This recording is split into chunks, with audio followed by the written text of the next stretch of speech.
ओम नमः शिवाय। आज के वीडियो में सोमवार व्रत कथा सुनाएंगे हम आपको। एक बहुत धनवान साहूकार था जिसके धन आदि किसी प्रकार की कमी न थी, परंतु उसको एक दुख यह था कि उसके कोई पुत्र नहीं था। वह इसी चिंता में रहता था और पुत्र की कामना के लिए प्रति सोमवार को शिवजी का व्रत और पूजन किया करता था। सायंकाल को शिव मंदिर में दीपक जलाया करता था। उसकी इस भक्ति को देखकर एक समय श्री पार्वती जी ने शिव जी महाराज से कहा कि महाराज, यह साहूकार आपका अनन्य भक्त है, सदैव ही आपका व्रत और पूजन बड़ी श्रद्धा से करता है, इसकी मनोकामना पूर्ण करनी चाहिए। शिव जी ने कहा कि पार्वती जी, यह संसार कर्म क्षेत्र है। जैसे किसान खेत में बीज बोता है वैसा ही फसल काटता है, इसी तरह संसार में जो जैसा कर्म करते हैं वैसा ही फल भोगते हैं। पार्वती जी ने अत्यंत आग्रह से कहा, आपके इस भक्त को यदि किसी प्रकार का दुख है तो आपको दूर करना चाहिए। आप सदैव अपने भक्तों पर दयालु हैं, उनके दुखों को दूर करते हैं। आप ऐसा नहीं करेंगे तो मनुष्य क्यों आपकी सेवा करेगा, क्यों व्रत पूजन करेंगे। पार्वती जी का ऐसा आग्रह देख शिव जी महाराज कहने लगे, हे पार्वती, इसके कोई पुत्र नहीं है, इसी पुत्र चिंता से यह अति दुखी रहता है। इसके भाग्य में पुत्र न होने पर भी इसको पुत्र प्राप्ति का वर देता हूँ, परंतु वह पुत्र 12 वर्ष तक ही जीवित रहेगा। इसके पश्चात वह पुत्र को मृत्यु को प्राप्त होगा। इससे अधिक मैं और कुछ नहीं इसके लिए कर सकता। यह सब बातें वह साहूकार सुन रहा था। इससे उसको न तो कुछ प्रसन्नता हुई और न कुछ दुख हुआ। वह पूर्ववत वैसे ही शिवजी महाराज का सोमवार का व्रत और पूजन करता रहा। कुछ काल व्यतीत हो जाने पर साहूकार की स्त्री गर्भवती हुई और 10वें महीने उसके गर्भ से अति सुंदर पुत्र की प्राप्ति हुई। साहूकार के घर में बहुत खुशी मनाई गई, परंतु साहूकार ने उसकी केवल 12 वर्ष की आयु जान कोई अधिक प्रसन्नता प्रकट नहीं की और न किसी को यह भेद बताया।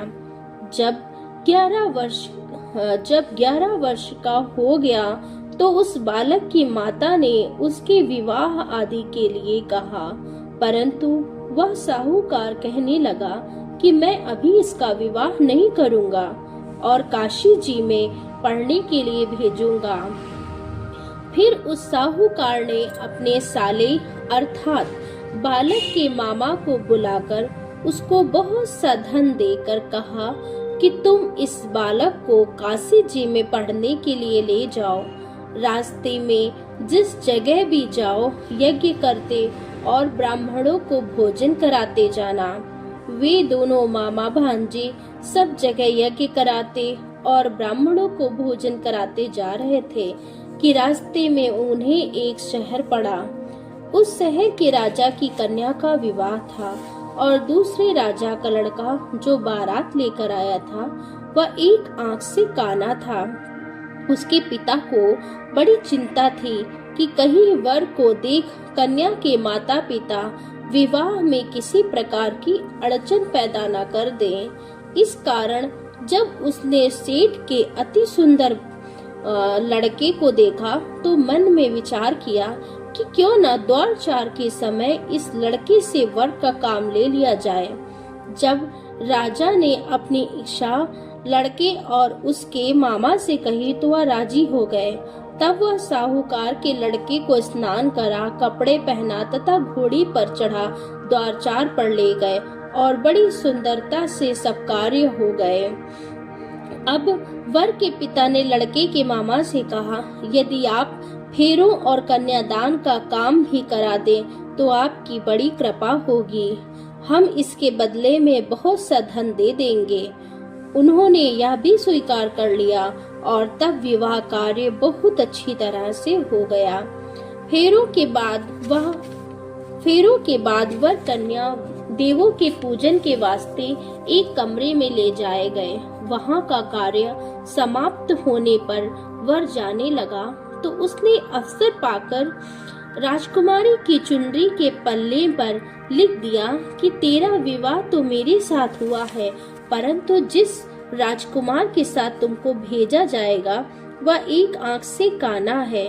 मैं तो काशी जी पढ़ने जा रहा हूँ। उस राजकुमारी ने जब अपनी चुनरी पर ऐसा लिखा पाया तो उसने काने राजकुमार के साथ जाने से इनकार कर दिया और कहा कि यह मेरा पति नहीं है, मेरा विवाह इसके साथ नहीं हुआ है, मेरा पति तो काशी जी पढ़ने गया है।